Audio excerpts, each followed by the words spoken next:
Part 1. 1. You're going to hear a conversation between a student and an academic advisor. First, you have some time to look at questions 1 to 4.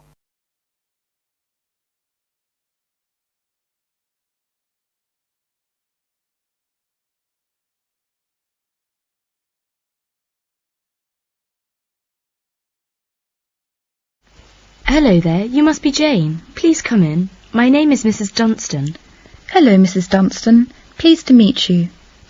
All right now, let's see. Now, you're interested in attending university in Canada, is that right? Yes, and I have a lot of questions to ask you. Okay, but before I begin to answer your questions, I need to ask you a few questions first. Now, your major is... Engineering. Mechanical engineering. Right, and where did you graduate? I graduated from the Beijing Institute of Machinery in July 1998. I completed my bachelor's degree. Okay, now, I'm assuming you'll want to continue studying in that field, am I right? Actually, I'd prefer to do an MBA if possible. But if I have no other choice, then I'll continue in mechanical engineering. Okay, now, are you familiar with the requirements for an MBA degree? Yes. Before you hear the rest of the conversation, you have some time to look at questions 5 to 10.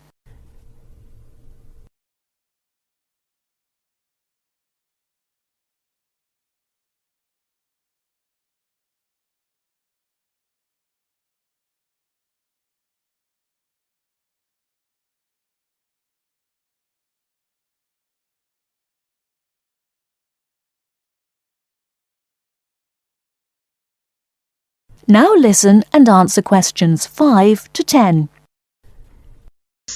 I think I need to do well on the GMAT, and I'll definitely need the TOEFL or Ielts, right?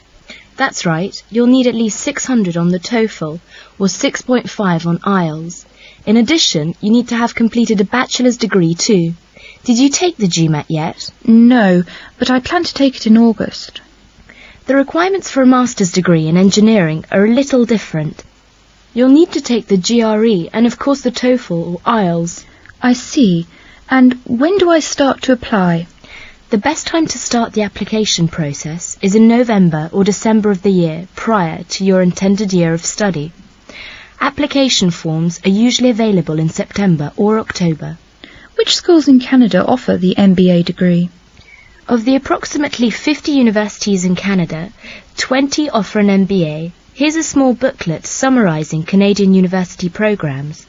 You'll find all the information on page 22. Great, thanks. And how about tuition and scholarships? Tuition for MBA programmes has been steadily increasing. Some universities now charge the full tuition, meaning that there is no government subsidy. Those universities cost about $10,000 per year, and it's a 2-year programme. Other universities are still government subsidised, so the tuition is only about $4,500 per year. In terms of scholarships, usually the top 5 students entering the MBA programme are given a generous scholarship.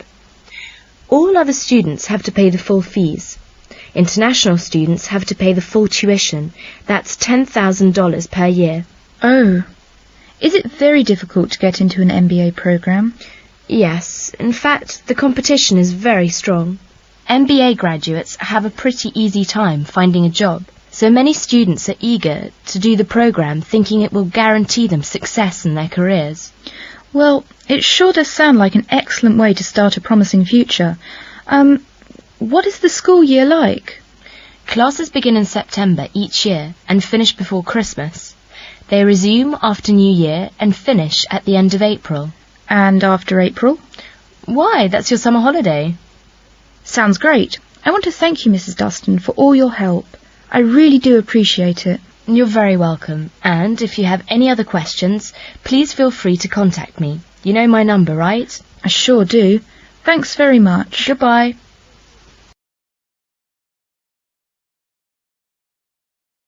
That is the end of part 1. You now have half a minute to check your answers.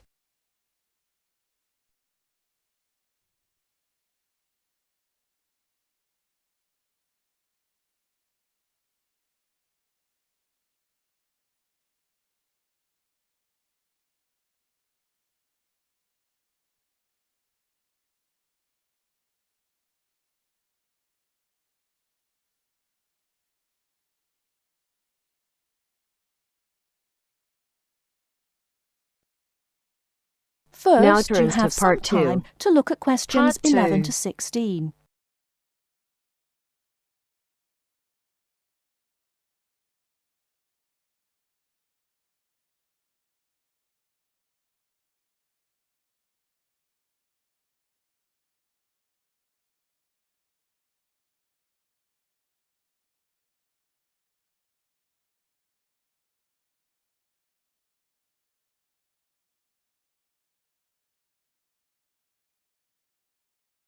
Now, listen carefully and answer questions 11 to 16. Good afternoon. Hello. How can I help you? I'd like to make a transfer, please. You want to transfer some money? That's fine. Let me just bring up some details. Right, here we are. Can you tell me your name, please? It's Alice Deltour. Okay, and your date of birth? 20th of February 1982. Right, and for security, can I have the first letter of your password? It's B. And the fifth letter? That's F. Fine. Now, where do you want to make the transfer to and from? I'd like to send money from my current account abroad. Which country are you sending it to? To China. My boyfriend is on holiday there, and he's run out of money. Oh dear. China, okay. Now, there are several ways to do this. We can do it by credit card, by electronic transfer, by cheque or by banker's draft. I'm not sure. What's the best way? Well, that all depends. The simplest way is by cheque, really. I just write the cheque and send it. Yes, but it can be very slow and take a long time for the money to clear. Between 3 to 4 weeks. How soon do you need the money to get there? I'd like it to get there in the next couple of weeks. So really, sending a cheque is going to be too slow. Yes, I think so. Let's look at electronic transfer then. This usually takes between 2 and 5 working days. That's 2 to 5 days. Working or business days. If you send it on Friday, it will get there the following Friday at the latest. I see. That's much better. Yes, but we do charge a fee for this. We charge a flat fee of £21, and on top of that, the receiving bank may charge a fee, and an agent may also charge you for transferring the money between banks. So, how much is it altogether? We can't give you an exact amount. You need to check it with the receiving bank and any agents that they use. I see. Also, you can send it in sterling or dollars from here, but there will be an additional fee depending on the exchange rate when you convert it into renminbi. So, there will be another charge too? I'm afraid so. Does it make any difference if I send it in dollars or sterling? It could make a difference according to which currency has the best exchange rate. The other difference is this. If you send dollars, the amount goes through the US clearing system. We send the money to our branch in London. They then send it to our branch in New York, and the New York branch sends it to the bank in China. It goes all around the world then.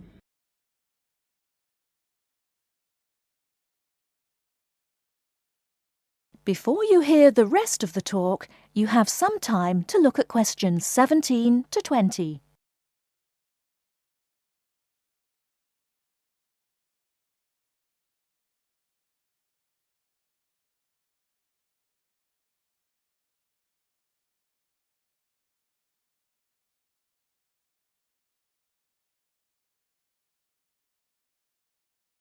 Now listen and answer questions 17 to 20. What about if I send sterling? In that case, we send it to our branch in London. From there it may go directly to China, unless the bank in China has an agent in London, in which case we transfer it to the London agent, and they send the money on to China. So how do I proceed with the transfer? OK, first we'll need some details about the beneficiary from you. The who? The beneficiary, the person receiving the money. OK, what do you need to know? We'll need the full name of the beneficiary and their account number. OK. You need to tell us the name of the bank in China and the address of the branch. We also need the bank's sort code and the SWIFT number. What's a SWIFT number? Basically, it's an interbank code. It helps banks identify each other through a unique code number. OK, and that's spelt? SWIFT, SWIFT. And the final thing we need is the reason for sending the money. You need a reason from me? I just told you my boyfriend's run out of money. Well, we don't need a reason. The receiving government needs to know why the money is entering the country, and we have to be able to tell them. Okay, so from me you need the bank's name, the address of the branch, the sort code and SWIFT number, the beneficiary's name and account number, and a reason for sending the payment. Yes, that's correct. Okay, so I'll check these out and come back to you with them so we can go ahead with the transfer.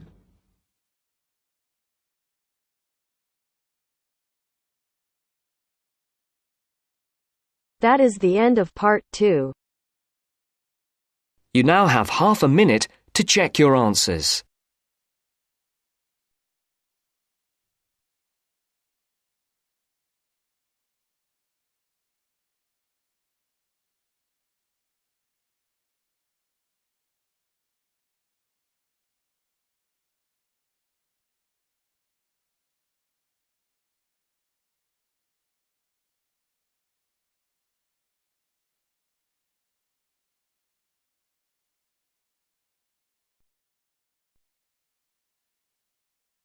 Now turns to part 3.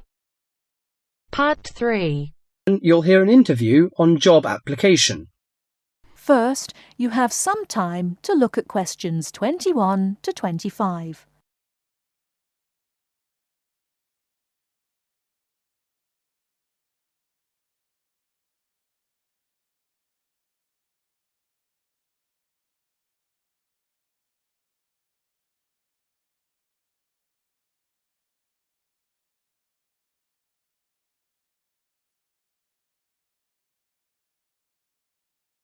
Now listen carefully and answer questions 21 to 25. These days it's hard enough to find a suitable job, let alone get as far as an interview. Dozens of people every day send off their curriculum vitae or application form and wait hopefully to be summoned for an interview. Now this, apparently, is where a lot of people fall down because of their inadequacy at completing their application forms, according to Judith Davidson, author of Getting a Job, a popular book which has recently come onto the market. Our reporter Christopher Shields decided to look into this apparent inability of the British to sell themselves, and he spoke to Judith Davidson about it. Judith Davidson lectures at a management training college for young men and women, most of whom have just graduated from university and gone there to take a crash course in management techniques. One of the hardest things is not passing the exams, not passing the course examinations successfully, but actually finding employment afterwards. So Judith now concentrates on helping trainees to set about doing just this. And she tries to work out the reasons why chances of getting a job are pretty small. Very often, a job application or a curriculum vitae will contain basic grammatical or careless spelling mistakes, even from university graduates. Then those that do get as far as an interview become inarticulate or clumsy when they try to talk about themselves. It doesn't matter how highly qualified or brilliant you may be, if you come across as tongue-tied and gauche, your chances are quite slim. What are other problems of the application forms? Some letters are dirty and untidily written, with finger marks all over them and ink blots or even coffee stains. Others arrive on lined or flowered or sometimes scented paper, none of which is likely to make a good impression on the average business-like boss. Many people are unable to make that initial impact with an employer. In fact, it needs techniques to send an application which will stand out from the rest and persuade the employer you're the right one for the job.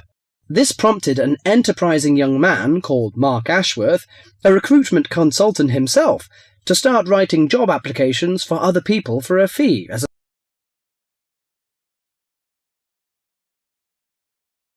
Before you hear the rest of the talk, you have some time to look at questions 26 to 30.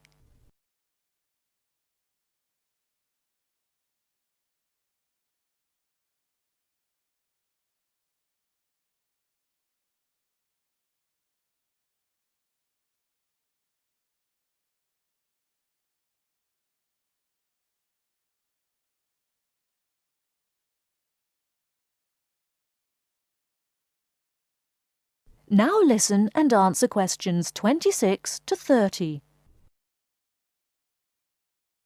He told me he got the idea in America, where it's already big business, and in the last few months alone he's written over 35 CVs. He feels that 80% of job applications received by personnel managers are inadequate in some way. Well, yes, many people simply can't cope with grammar and spelling and don't know what to put in or leave out. Sometimes people condense their work experience so much that a future employer doesn't know enough about him. Then, on the other hand, some people go too far the other way. To give you an example, one CV I once received in my recruiting role was getting on for 30 pages long. Mark has an initial interview with all his clients in which he tries to make them think about their motivation. He can often exploit these experiences in the CV he writes for them and shows that they have been valuable preparation for the job now sought. He also believes that well-prepared job history and a good letter of application are absolutely essential. Among the most important aspects of applications are spelling, correct grammar, content, and layout. A new boss will probably also be impressed with a good reference or a letter of commendation written by a former employer. The type of CV I aim to produce depends largely on the kind of job being applied for. They don't always have to be slick or highly sophisticated, but in certain cases this does help. Judith Davidson thought very much along the same lines as Mark. In her opinion, one of the most important aspects of job applications was that they should be easy to read. Many applicants send in letters and forms which are virtually unreadable. The essence of handwritten application is that they should be neat, legible, and the spelling should be accurate. I stress handwritten because most employers want a sample of their future employees' writing. Many believe this gives some indication of the character of the person who wrote it. Some people forget vital things like putting their own address or the date. Others fail to do what's required of them by a job advertisement. Judith believes that job seekers should always send an accompanying letter along with their application forms, stating clearly why their qualifications make them suitable for the vacancy. Personal details have no place in letters of application. I well remember hearing about one such letter which stated, quite bluntly, "I need more money to pay for my flat." No boss would be impressed by such directness. She added that the art of applying for jobs successfully was having to be learnt by more and more people these days, with the current unemployment situation. With as many as 200 or 300 people applying for one vacancy, a boss would want to see only a small fraction of that number in person for an interview. So your application had to really outshine all the others to get you on the shortlist.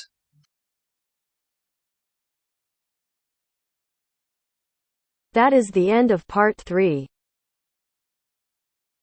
You now have half a minute to check your answers.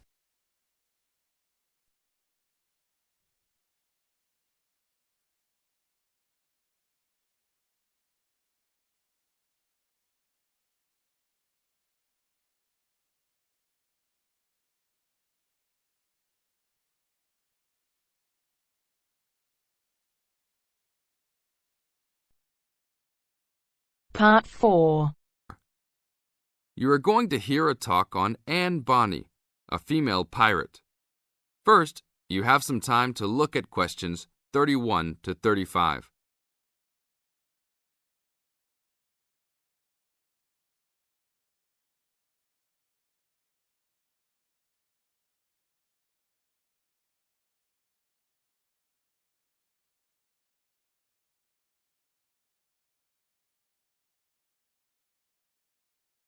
Now listen to the tape and answer the questions. Anne Bonny was one of the 2 most famous female pirates. She sailed on the crew of Calico Jack Rackham. Anne was romantically involved with Calico Jack, but she could be counted as none the less as fearless as any other pirate. She was born in County Cork, daughter of an attorney and his maid. The lawyer left Ireland in disgrace, but found fortune in the Carolinas.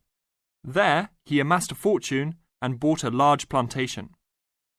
A ne'er-do-well pirate sailor named James Bonny married Anne in an attempt to steal the plantation, but Anne's father instead disowned her. Bonnie then took Anne to the Bahamas, where he turned informer to Governor Woodes Rogers, turning in any sailor he didn't like as a pirate for a handsome reward. Anne quickly grew to dislike her spineless husband and quickly caught the eye of one Calico Jack Rackham, a pirate of some renown.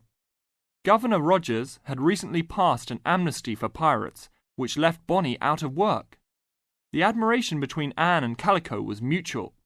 Calico Jack was a handsome man who knew how to spend money as well as steal it. Anne was a well-endowed lass with a fiery spirit and a temper that matched that of any man. In any event, Calico offered to buy Anne from Bonnie, but Bonnie instead took the matter up with Governor Rogers, who said that Anne was to be flogged and returned to her true husband. That night, Calico and Anne slipped out in the harbour, stole a sloop, and began a life of piracy together.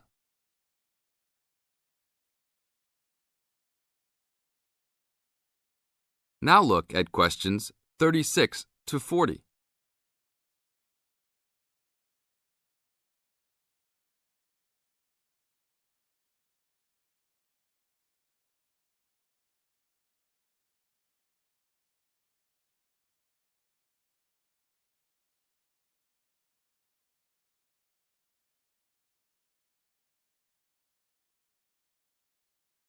Questions 36 to 40. Anne fought in men's clothing, was an expert with pistol and cutlass, and considered as dangerous as any male pirate. She was fearless in battle, and often was a member of any boarding party. In October of 1720, retribution was close at hand. The governor of Jamaica, hearing of Calico's presence, sent an armed sloop to intervene and capture the captain and crew. Calico's ship, Revenge, was caught by surprise, and much to Anne's dismay, the pirates fought like cowards and were taken far too easily. Anne and Mary Read were also captured, but, upon capture, confessed their sex and pleaded to be tried separately after they gave birth. Both women were pregnant at the time. Both received separate trials from the men, but were still sentenced to hang. Mary Read escaped the hangman by dying from fever while in jail. Anne, however, received several stays of execution before mysteriously vanishing from official records. It is believed that her father, who had contacts in the island, forgave his daughter for her acts and ransomed her back to the Carolinas, where she assumed a new name and a new life. That is the end of part 4. You now have half a minute to check your answers.